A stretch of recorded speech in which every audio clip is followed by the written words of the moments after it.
everybody, Tom Vasel here. Welcome to 40 years of great games on the tabletop, and today we're looking at the year 2009. Now, interestingly or not, I think 2008 was one of the most influential years in gaming. 2009, not quite as influential, but for me personally, I liked it a lot because there's just a lot of great games for me that came out this year. So let's get started with number 10.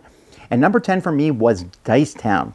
Now, I remember when I first saw Dice Town, I was at Essen, I believe, and everybody was playing it and smashing cups down and revealing dice and looking at them, and it just looked like a lot of fun. And then I played it, and it was that much fun. In Dice Town, you had a cups of dice. The dice were poker sized, and you're slamming them on a table and rolling them and get to re-roll them each turn, and you're trying to get different symbols to do different things on a board, whether it's to get gold nuggets for points or to get money for points, or that money can let you re-roll your dice or special cards or steal cards from other people or take over land. It's a simple game with beautiful artwork. The whole thing comes together and it has a very Wild Wild West type feel to it that every time I bring out, everyone seems to enjoy.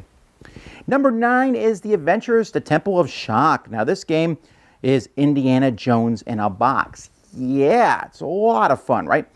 This game is a game where there's a boulder rolling down after people running through a temple where walls are going to jump in, and you have to run across a lava pit and across a rickety bridge or swim through a thing, meanwhile grabbing treasures along the way with plastic figures.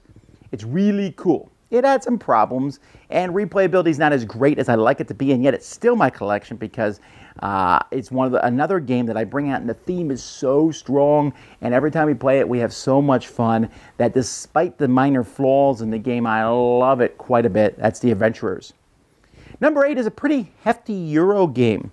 Mac Gertz made popular the rondel. The rondel was where you'd move a piece around a circular track, and whatever action you landed on, that's the action you could take. And you can only move it so far. Maybe you could pay to move it farther. And somebody said, hey, what if we make like multiple rondels in the game? And this rondel lets you move those rondels. That sounds ultra complex. It is. And yet Shipyard is still a game that I enjoy. Shipyard is about, well, building ships. And it does have the thrill of seeing your ships get built as you put down the different tiles to put them together and put the pieces on the ships.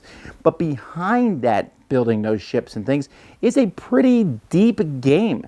And one that, I'm not normally a fan of the heavier style Euro games because I often feel like they're moving things to move things. And this one seems like it would be that way, and yet it was a game that I found a lot of joy in playing. Number 7 is one of the games that kind of changed gaming. Up to this point, Werewolf reigned supreme in its category. You know why? Because it was pretty much the only thing in its category. This was the first game that gave it a run for its money, The Resistance. The Resistance was a game in which players were split into 2 teams. There was a resistance, and then there was some secret guys who were actually working for the man or the corporation. And players were trying to figure out who those people were. And while Werewolf was a game in which you looked at people's body language and you tried to just guess what they were doing based on how nervous they might be, in Resistance you had actual factual evidence to go on, and people would debate back and forth, and this game was played all the time and still heavily played to this day. It has done extremely well as a game, has sold many, many, many copies, has had many offshoots, and really made the genre burst wide open. Look at Kickstarter, look at anything today, and you'll see these social deduction games. There are so many of them, and most of those players who got these ideas, it came from Resistance. Number 6, Days of Wonder is back. They had made several games over the years that had not done as well as their big ones, Ticket to Ride Memoir and Shadows over Camelot, but now they had one that was extremely popular again, Small World. Now, Small World was actually a reimagining of Vinci, which was a game about building civilizations, but Vinci really had a boring board, and it really had, just kind of ho-hum pieces, and it also had a possibility of broken combinations in it, or not, actually, maybe just very strong combinations. Well, it was streamlined and made better into Small World, a fantasy world where there's not enough room for everybody, so you fight. And so there's kind of like a little bit of a combat system, not really combat, but more area control, but just getting these different things and matching them together. Like I have, fierce giants against your undead dwarves. And there's different combinations with an adjective and then a race. And they came out with many expansions, and the game is still very popular. I believe they just announced another expansion for it. Became one of the best-selling games for Days of Wonder, and was one of those games that, even though there was a bit of a war theme to it, many people who were not fans of war games like to play this. And again, I'm not calling this a war game, so I know there's some people loading their guns ready to come after me just for saying that. I'm not saying it's a war game, but it had a war theme, but it's kind of cute and silly and fun and doesn't feel heavy, and it also scales incredibly well with multiple boards for 2 to 5 players. A great amount of fun, small world. Number 5 is a very heavy game, I mean physically heavy, and that's Tales of Arabian Nights, because it came with a giant book. As a kid, I loved Choose Your Own Adventures. That's what Tales of Arabian Nights is. But with Tales of Arabian Nights, you didn't have follow the man around the corner or go for help. And you're like, but I don't want to do either one of those.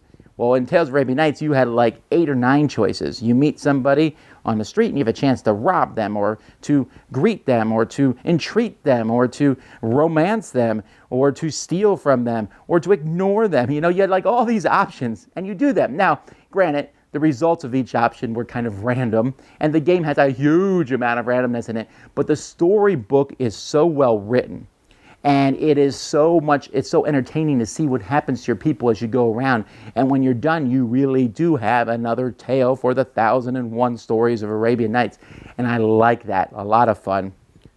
Tales of Arabian Nights. Number 4, another Western game. Got 2 of them on my list this time. The other one was Dice Town. This one's a much deeper game, and that's Carson City. And in fact, they just released an enhanced version of Carson City in 2015. Carson City is a worker placement game. Worker placement at this point was coming into full froth. Everyone is like playing worker placement games. You put them down. Carson City lets you put multiple people and then have a duel.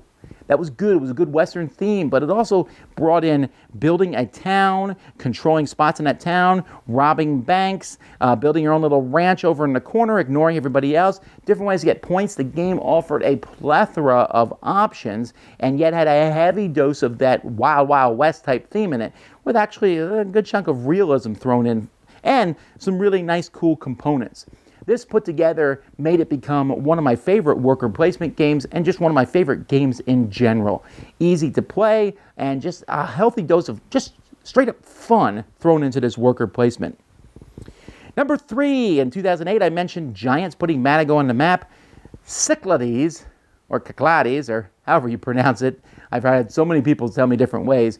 This one really put Madigo on the map.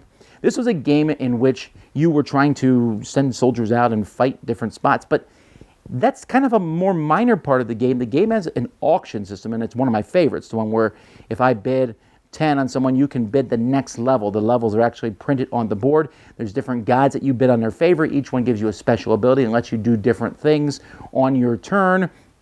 There's all sorts of amazing mythical beasts that might show up and help you, plastic figures for them. This game was quick. Now, here's the deal. I don't think Cyclades would have been this high on my list. I would probably put it at 10. But recent expansions for Cyclades have really, really elevated it. The Hades expansion and each successive expansion has really made me want to play it more and more. It is a ton of fun, has great replayability, and I think appeals to both people who like the, hey, let's go fight people, and Euro gamers alike. Also, again, beautiful sculpts, beautiful production, just amazing. Number 2, they just announced a reprint of this game at Gen Con, and that is Thunderstone. Now, I talked in 2008 about Dominion creating a whole genre in of itself. And over the next several years, deck building games became extremely popular, and lots of people built them. Thunderstone was one of the first. It wasn't the first. I believe Arctic Scavengers was the first deck builder after Dominion, but Thunderstone was the first one that people really talked about. Designed by Mike Elliott, and when I first I was like, wow, this is like Dominion. Although I've changed my mind in recent years, because just because you copy a main mechanism in another game doesn't mean you're copying that game wholesale. And Thunderstone really did have a different feel to it. And I really enjoyed Thunderstone. It was about collecting, heroes and upgrading those heroes and then going into dungeons and fighting. But as time went by and we created Richard Launius created a version of Thunderstone called Epic Thunderstone, which was kind of a way to use all the cards rather than just 10 decks of cards. And then I kind of modified that and changed it to the point where when they came out with Thunderstone Advance, like basically Thunderstone 2, several years later, they included those epic rules in it, and they just announced Thunderstone 3, and it's going to have those epic rules basically as the main rules of the game, which excites me because I'm excited to see that. But it was just so much fun. It felt more thematic. Dominion is a great game, don't get me wrong, but Dominion is themeless. There is like no theme in it. I like it, but it's a mechanical game and it's fun. Thunderstone added that theme back into it and took this big, fantastic universe of creatures, and it's a lot of fun. And when the reprint comes out, check it out. My favorite game, easily though, from 2009 is Summoner Wars. Now, I loved Heroescape. When Heroescape came out with the big, all these different creatures from all over the place fighting each other all over the map, beautiful terrain. Unfortunately, Heroescape was starting to go out of print in the year 2008 and 2009. And there was a big website, Heroescapers.com, run by Colby Dahlk, who was just all about Heroescape. And so he decided to design a card game that kind of gave you the feel of Heroescape. I was very doubtful on that one. How could a card game give me this big, beautiful game? You know, it did a little bit, although it kind of then spun into its own beast. I played Summoner Wars, where you had a small deck of cards. It wasn't a deck that you built or anything. You just had this deck of cards with a summoner, and then you went after the opponent's summoner. And there was dice rolling in it, and yet the game felt incredibly strategic. And with the 4 factions that he introduced, it was amazing. All 4 had a very different feel, and I played this game over and over and over and over again. And then he said, I got more factions coming, and more factions, and then reinforcement packs, so you could do a little bit of deck building. And then a few years later, they introduced a master box, a master set with 8 more factions. And the game has gone, and in fact, this year, 2016, is the end of Summoner Wars. They released the last of second Summoner decks for it, and it was a beautiful cycle. For 9 years, we've had a whole ton of Summoner Wars to play with. It is a small game that packs a big punch. A lot of other games have actually copied Summoner Wars and used several of the ideas from it, but using cards for multiple things, but doing so in a simple way and having a complexity that is not evident in the rules or when you teach it, but in the long haul, has made this game just a fantastic, fun affair. That's Summoner Wars. Those are my favorite games from the year 2009. Oh, we're coming into the teens next time, starting with 2010. I'm looking forward to that. Tell me what your favorite games were in the comments. Until next time, I'm Tom Vasel. This has been 40 years of great games on the Dice Tower. Thanks so much for watching the Dice Tower videos. Find more great videos and reviews, as well as our top-rated audio podcast at Dicetower.com. You can also find other great shows at Dicetowernetwork.com. I'm Eric Summerer, and you've been watching the Dice Tower. The Dice Tower is sponsored by Cool Stuff Inc., where you can find great games for great prices. Cool stuff in stock. Check them out at CoolStuffInc.com.